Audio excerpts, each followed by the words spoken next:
Welcome to Penrose Learning, where we make understanding easy. You start by confirming basics: internet, signed Microsoft account, and correct time zone, because many apps need them to authenticate. Open Settings and run the Windows Store app's troubleshooter. It scans registrations and dependencies. While it runs, restart File Explorer and the Windows Update service to clear locked files. Once done, reboot the PC if the tool recommends it. This forces services to reload and often resolves app launch blocks without deeper intervention.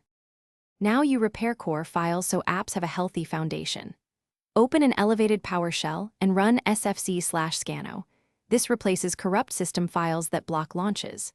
If SFC finds issues or can't fix them, run dism/online/cleanupimage/restore health to repair the component store, then run SFC again.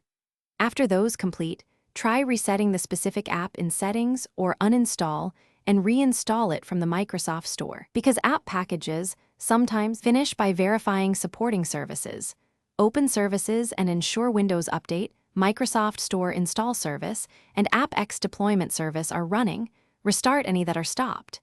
If apps still refuse to open, create a new local user and test an app there. Profile corruption often explains single account failures. Make sure to back up before taking bigger steps. If nothing works, perform an in-place repair or use a recent system restore point to revert problematic changes while keeping your files intact. This is the key fallback tip. Thanks for watching. If this was helpful, leave a like and consider subscribing. See you next time.